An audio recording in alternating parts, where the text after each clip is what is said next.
What's up guys, Duarte here with another Marvel Strike Force video, and in this video we are going to take a look on how I beat this node 1-2 punch the boss of the bio lane on the Doom Raid difficulty 1 without using any health packs or revives to one of my characters. So this required a lot of investment, and the only team that we have available right now in order to do this is the Symbiotes, but there are a few changes that we have to take into consideration and a few isolate options that might be important for you to do this not easily, but at least to make it possible. So if you want to skip this part where I explain the ISO weight and D4s and so on of my team, you can skip a few minutes ahead, otherwise buckle in. Okay, so let's get started and take a look at my characters. First we have Symbiote Spider-Man with Skirmisher level 3, and this is very important because you want him to have as much focus as possible. You want him to always land the stun and as often as possible to land the defense down on characters like Jessica Jones, which have very high resistance. Then we have Carnage with Striker, and the reason why I put Striker on Carnage is because he actually doesn't have any important ISO weight, that he doesn't have any important negative effects that you want him to apply, so he actually doesn't need the Skirmisher ISO weight. And one thing about the Striker ISO weight at level 3 of the blue ISO weight is that it's very important that the character has a high health pool.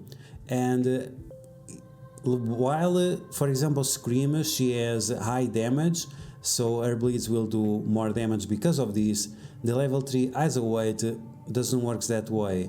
The more HP you have, the more damage you will do. And this is why I changed my Carnage from Skirmisher to Striker, so I can take advantage of this, especially because the extra attack that this does, if you have 2 or more vulnerables, it actually bypasses barrier, and that's very important for this node. So based on all this, it was something insignificant, and because Carnage is so much faster than the other characters, you actually take advantage of this much more often if you add the other characters as strikers.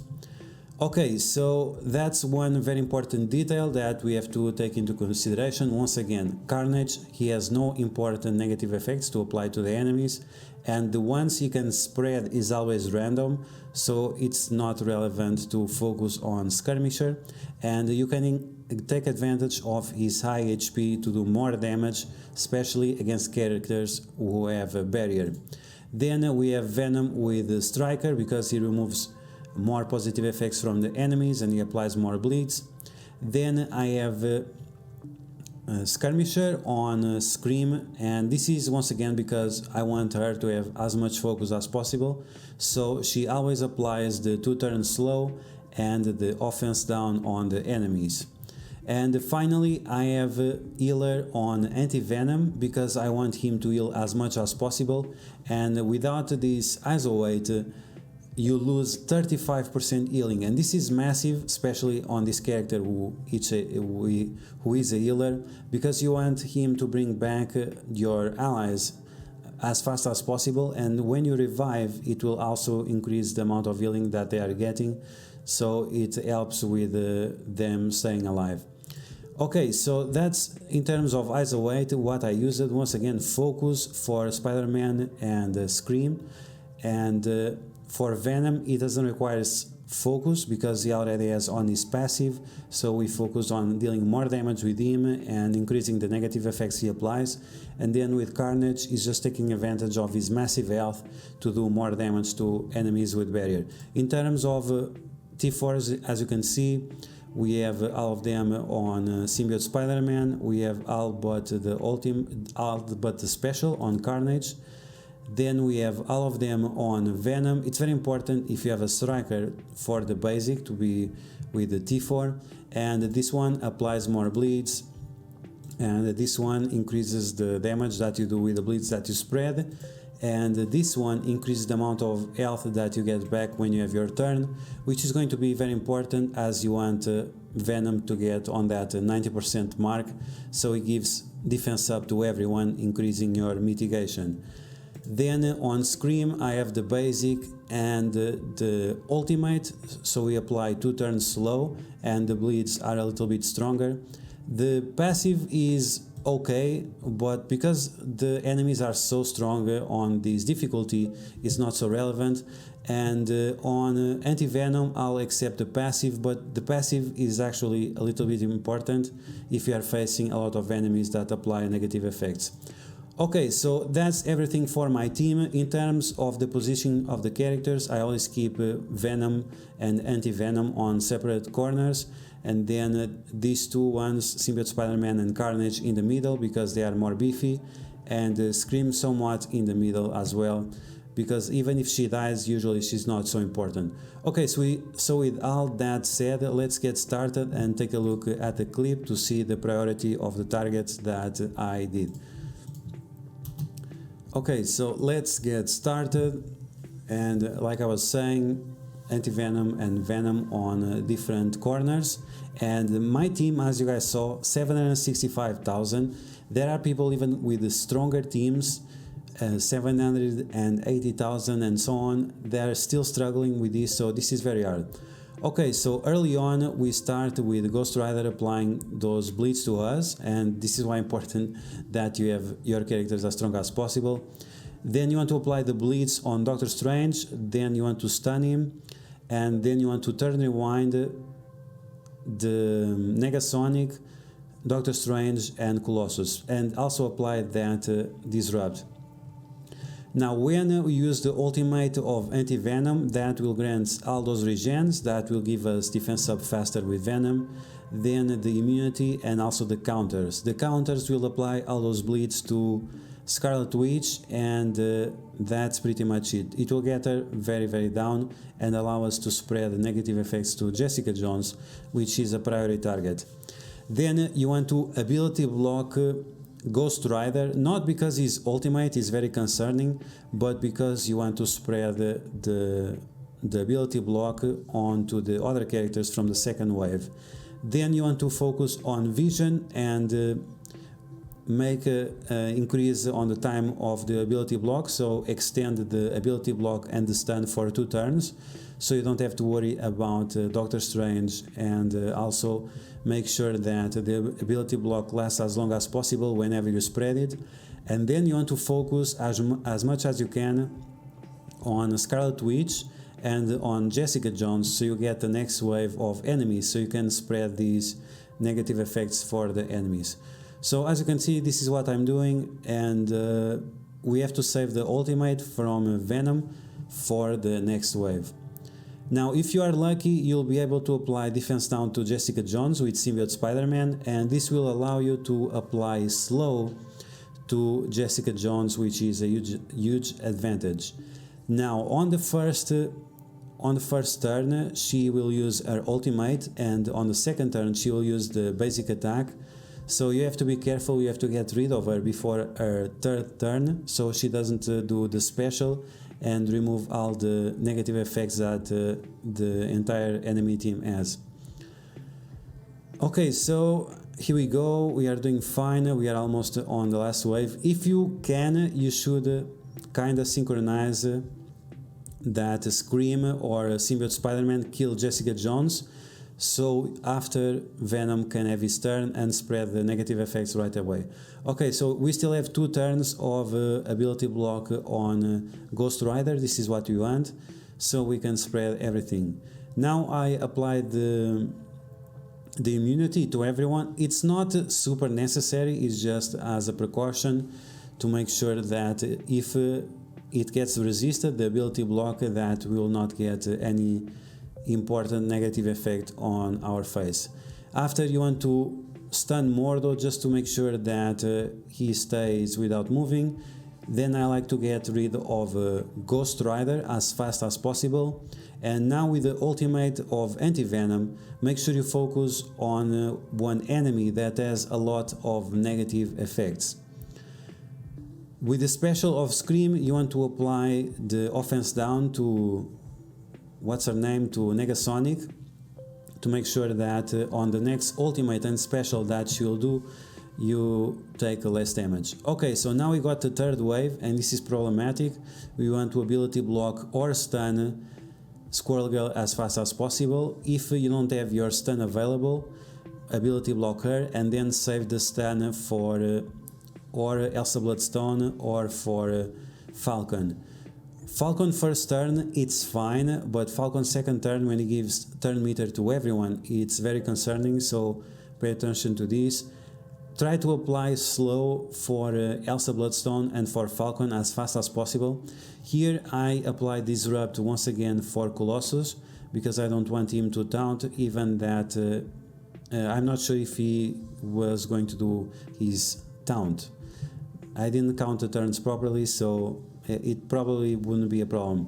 So focus on Squirrel Girl. You want to get rid of her as fast as possible, and when she goes under 50% HP, she'll get defense up. If you don't remove this defense up, the damage from the bleeds will be significantly reduced, of course 50%, and this is just massive. So as you saw here, I was very unlucky and she got the defense up at the same time that she had her turn, so I had no chance of doing that, but if you can, remove it.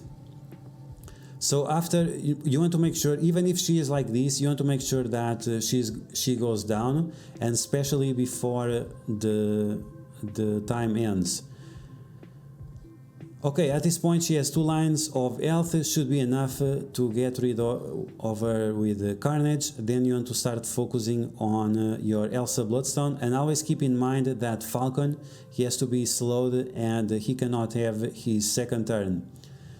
Whenever it's 1.5 minutes, you need to save your cooldowns in order to have them for next turn, because you always want to start the next turn with a stun, so you can stop whichever threat is more compromising for your team. In my case, it would be Falcon, but as you guys know, Mordo is also a problem. Okay, so here, because I don't have the T4 on Anti-Venom passive, he didn't remove the heal block, and I almost died because of this, so this is something that I have to fix in the future. Give him the passive in order for this to don't happen. And yeah, so we have 20 seconds left, so here I just decided to wait and let the time go off, because otherwise Falcon would have his turn, and in 15 seconds a lot of stuff can happen. So just let it go and let the time run out, or you can quit the game. It's also possible to do that to finish the match faster.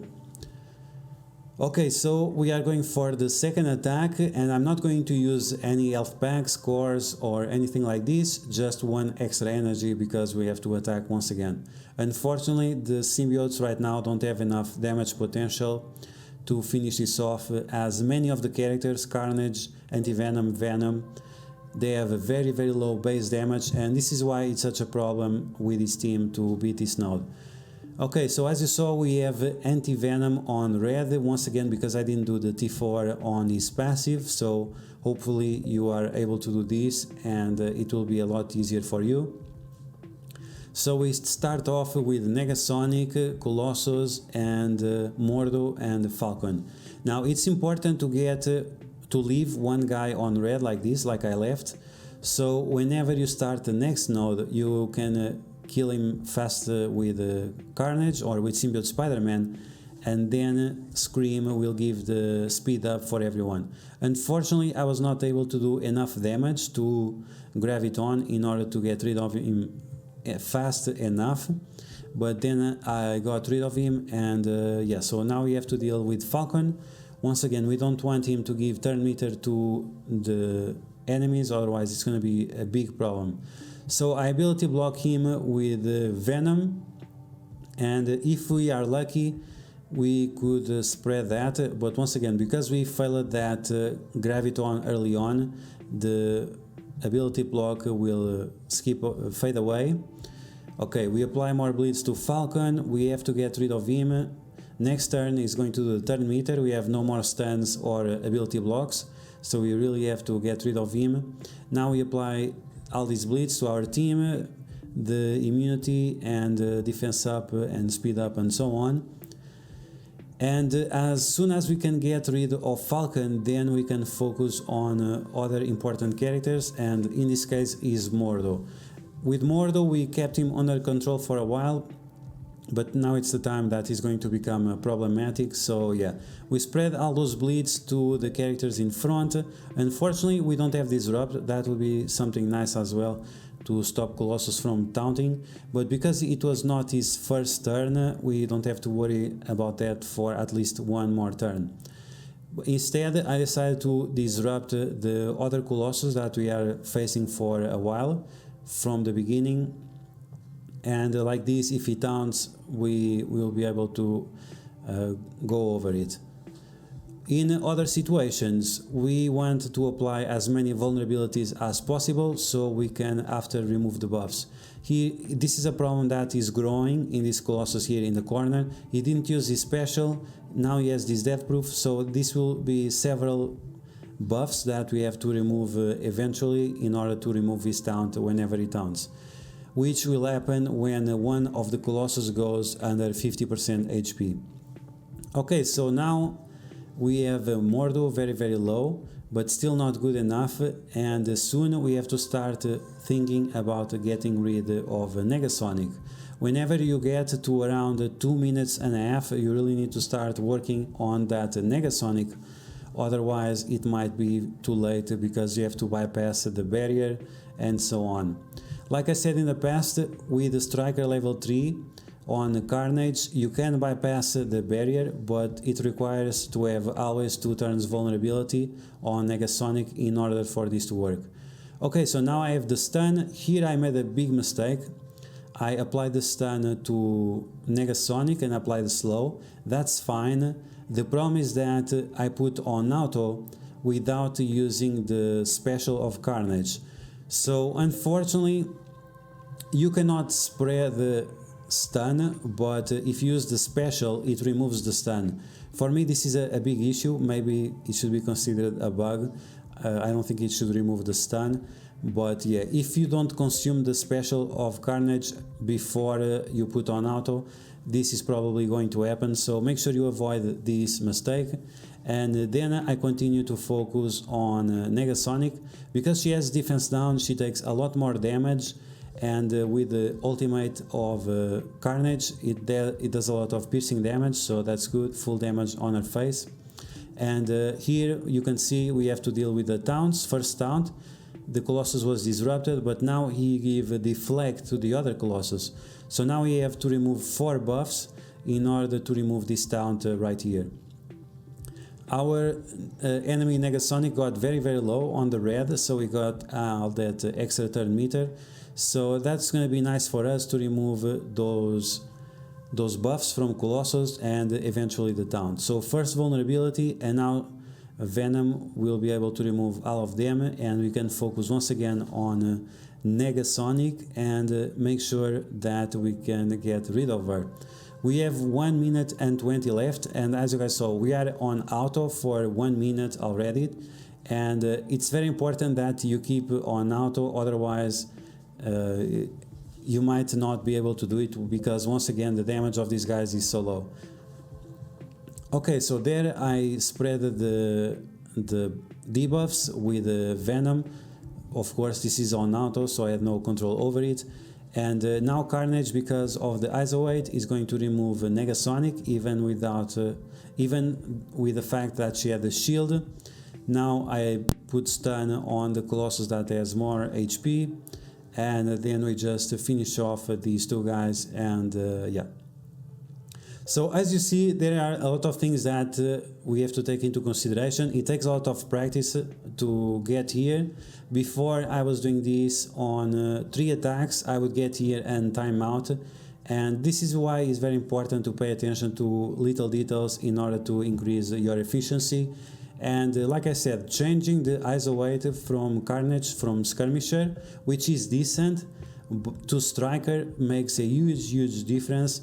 And as you saw, the fact that it bypasses the barrier is quite amazing. and it speeds up your progress quite a lot. So yeah guys, that's gonna be the video. I hope you guys enjoyed. If you did, you know what to do. Smash that like button like a boss, and if you found information on this video helpful, make sure you share it with your friends on Facebook and Discord. If you are new to my channel, make sure you subscribe for more Marvel Strike Force content, and I'll catch you guys later.